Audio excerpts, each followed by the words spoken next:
Thank you for joining us again on the newsroom. These are the headlines we're tracking at the moment. The Presidential Election Petition Court (PEPC) sitting in Abuja on Monday has dismissed the application for live coverage of court proceedings on petition seeking to nullify the outcome of the 2023 presidential election. Justice Aruna Samanu-led 5-member panel dismissed as lacking in merit the application which was brought before it by the two major presidential candidates of the People's Democratic Party (PDP) Atiku Abubakar and the Labour Party Peter Obi that are challenging the outcome of the presidential election that held on February 25. The court held that no regulatory framework or policy direction permitted it to grant such application. It held that allowing cameras in the courtroom is a major judicial policy that must be supported by the law.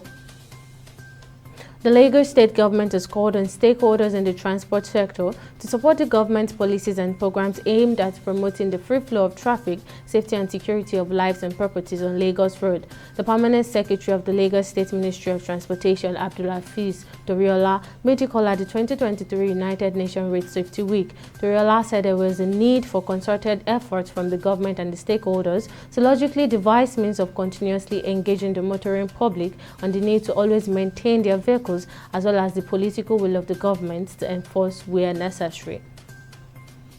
And no fewer than 15 people were killed in the latest attack by suspected terrorists and herdsmen in some communities in Kaduna and Benue State. According to reports, 9 people were killed by suspected terrorists in the Angwandakwa village in the Birnin-Gwari local government area of Kaduna State, leaving several villagers injured by the rampaging attackers. Also, gunmen suspected to be herdsmen reportedly killed 6 people in Akwa local government area of Benue State on Saturday as villagers were settling in to resting for the day.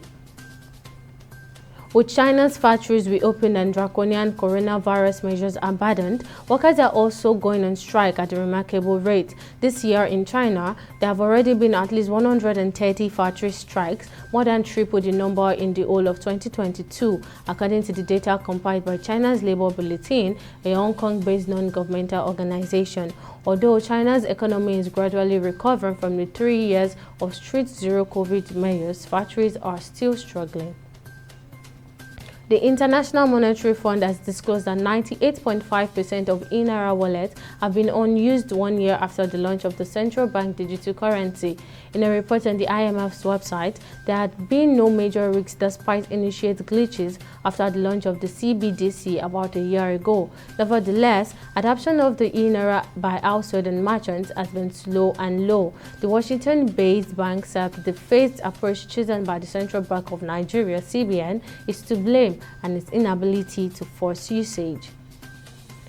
And in foreign scene, the Israeli army has killed 3 Palestinian men during a large-scale raid on the Balata refugee camp in the city of Nablus in the north-occupied West Bank. Israel has been conducting a near-daily raid and killings of Palestinians in the West Bank since June 2021 in an attempt to crack down on the phenomenon of growing armed resistance. The Palestinian Health Ministry disclosed that at least 7 other Palestinians were injured, including 4 with live ammunition, and dozens of others suffered tear gas inhalation.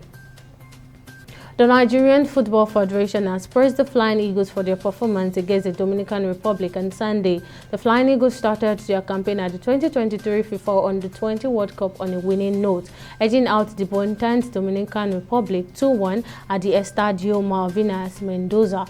The Flying Eagles are expected to take on Italy in their next game on Wednesday. And that's all on the newsroom for now. Thank you for watching. I am Tamilore Akinkolia. Bye for now.